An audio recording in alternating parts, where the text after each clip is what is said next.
26 November 2023 रोजी संपर्क नेता म्हणून निवड झाल्यावर जास्तीत जास्त आमदार निवडून आणण्यासाठी प्रयत्न आहेत.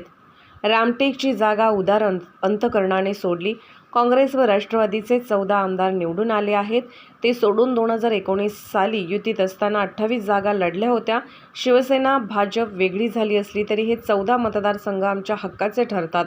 परंतु 8 ते 10 मतदारसंघ आम्हाला परत मिळावे ही मागणी आहे. आज सगळ्यात सळसळत्या रक्ताचा शिवसैनिक विदर्भात आहे, म्हणून 8 ते 10 जागा मिळाव्यात. नागपुरातील 5 जागा मिळायला पाहिजेत हा माझा आग्रह आहे. त्यांच्या भूमिकेवर मी कशाला बोलू? ही लाडकी बहीण नसून लाडकी खुर्ची योजना आहे. राज्यात एकूण 6 कोटीच्या वर महिला आहेत. हे लोक किती जणांना या योजनेचा लाभ देणार आहेत? 1,13,323 महिलांना लाभ मिळेल. 5 कोटीपेक्षा जास्त महिलांना लाभ मिळणार नाही. देवाभाऊ अनाथांचे नाथ एकनाथ दादा असे तिघेही श्रेय घेत आहेत. तिन्ही भाऊ लबाड आहेत. मी जागा वाटप समितीमध्ये नाही, त्यात हस्तक्षेप करत नाही. मला पूर्व विदर्भातील 28 जागा दिल्या आहेत आणि दक्षिण महाराष्ट्रातील 26 जागा मला दिल्या आहेत. अशा 56 विधानसभा मतदारसंघावर लक्ष आहे. 56 पैकी 36 जागा निवडून आणण्याचे उद्दिष्ट आहे. घनश्याम मक्कासरे यांच्या संस्थेत शिवाजी महाराज पुतळा उद्घाटनाला पक्षप्रमुख उद्धव ठाकरे येणार आहेत. उद्या वेळ झाल्यास त्यांच्याशी चर्चा करू. महायुती जेव्हा जाहीर करावी हा त्यांचा विषय आहे. पितृपक्षात जरी यादी जाहीर झाली तरी त्यात वाईट वाटणार नाही. आमचं जागा वाटपाचं काम आम्ही प्रकाश आंबेडकर यांना दिलेले नाही किंवा त्यांचं जागा वाटपाचं काम आम्ही घेतले नाही, त्यामुळे आमचं आम्ही बघू.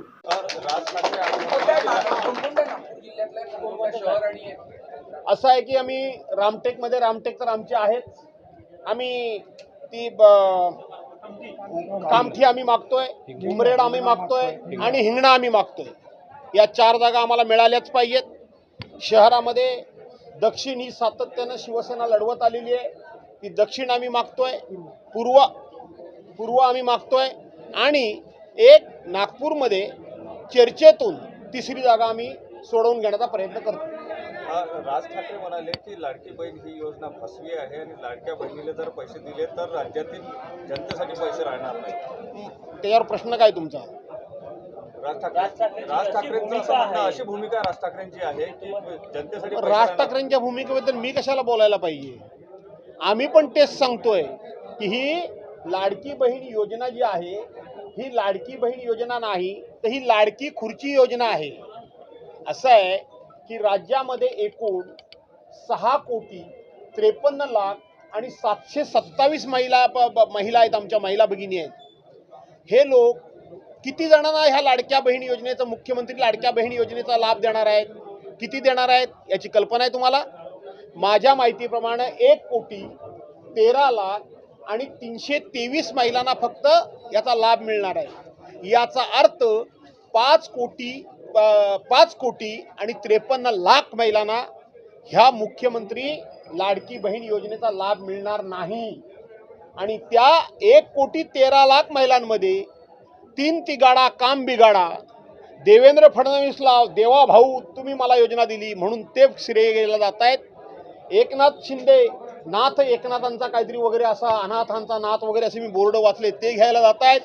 अजितदादा ते श्रेय घ्यायला जात आहेत. आणि बहिणी ह्या समजून चुकलेल्या आहेत. योजना एकच, लाभ एकच आणि 3 बहिणी ओरबडत आहेत लाभाकरता. त्यामुळे हे तिन्ही भाऊ लबाड आहेत. त्यांना बहिणी कुठल्याही प्रकारची मतांची भेट देणार नाहीत. त्या महाविकास आघाडीला देतील.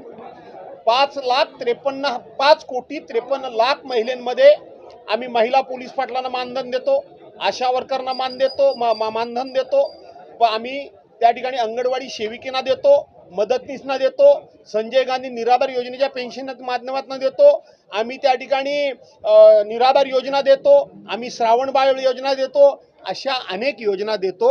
ह्या महाराष्ट्रातल्या जनतेला माहिती आहे. त्यामुळं हे भाऊ लबाड आहेत. यांना आमच्या बहिणी त्यांना आपला भाऊ मानणार नाही. जागा वाटतं काय स्टेटस आहे? कधीपर्यंत निकाली निघेल आणि तुम्ही ज्या जागांवर दावा करताय त्या जागेवर काँग्रेसने देखील दावा केला? असं आहे की मी जागा वाटप समितीमध्ये आमच्या पक्षाच्या वतीनं मी नाही, परंतु मला जे काम दिलेलं आहे ते काम चोख करण्याचा माझा सातत्यानं प्रयत्न असतो. मी दुसऱ्याच्या कामामध्ये कधी हस्तक्षेप करत नाही. 28 जागा ह्या मला पूर्व विदर्भामध्ये दिलेल्या आहेत. आणि पश्चिम महाराष्ट्रामध्ये सातारा, सांगली आणि कोल्हापूर अशा 26 जागा माझ्याकडे दिलेल्या आहेत. 28 नी 26 54, माझी स्वतःचा विधानसभा मतदारसंघ 55 आणि रत्नागिरी जिल्ह्यातला खेड दापोली मतदारसंघ 56. तूर्त मी 56 विधानसभा मतदारसंघावर लक्ष केंद्रित केलेलं आहे आणि त्याचा निकाल लवकरात लवकर लागावा असा माझा प्रयत्न आहे. 56 मध्ये तुमचं किती टार्गेट आहे? काय निवडून आणण्याचं? 56 मध्ये किमान 36 जागा निवडून आणण्याचं आमचं टार्गेट आहे. उद्या आमचे पक्षप्रमुख आदरणीय उद्धव साहेब येणार आहेत. कळमेश्वरला जो कळमेश्वर ना छत्रपती शिवाजी महाराजांचा जो अश्वारूढ पुतळा, तिथले आमचे घमशान मक्कासरे यांच्या संस्थेमार्फत जो उभा राहिला आहे त्याचं उद्घाटन उद्धव साहेबांच्याच हस्ते व्हावं असा त्यांचा आग्रह होता. त्या ठिकाणी उद्धव साहेब येत आहेत. मी आता ह्या सगळ्या पूर्व विदर्भाची आढावा बैठक संपल्यानंतर तुम्ही बघताय हजारो लोक आहेत.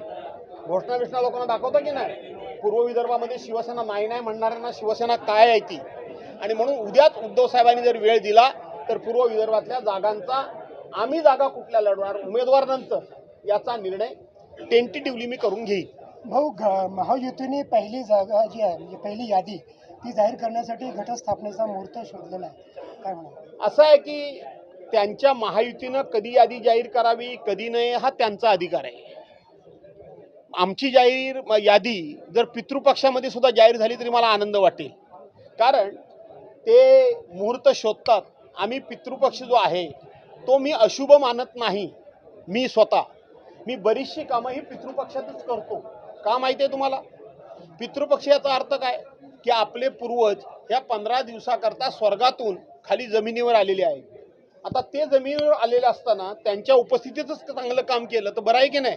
त्यांना वाटेल की नाही आपले दिवटे काय काम करतायत ते. आणि म्हणून मी हा काही महिना अशुभ समजत नाही. उद्या जरी आमची जाहीर झाली यादी तरी तिचं मी स्वागत करेन. धन्यवाद. प्रकाश आंबेडकरांनी असं म्हटलंय की महाविकास आघाडीमध्ये ज्या आहेत जास्तीत जास्त जागा उद्धव ठाकरे आणि काँग्रेस घेण्याच्या प्रयत्नात आहे. फक्त 44 जागा ज्या आहेत उद्धव ठाकरे सेनेला मिळू शकतात असं म्हणतात. आमच्या जागा वाटपाचं काम काय आम्ही प्रकाश आंबेडकरांच्याकडे दिलेलं नाही किंवा त्यांच्या जागा वाटपांचं काम आम्हीही घेतलेलं नाही. त्यामुळं आम्ही किती जागा घ्यायच्या हे ते ठरवू शकत नाहीत आणि ते किती जागा घेणार हे आम्ही सांगू शकत नाही. आमचं आम्ही सांगू, त्यांचं त्यांनी सांगावं एवढंच मी सांगेन. बरोबर आहे की नाही? ओके, 50 खोके.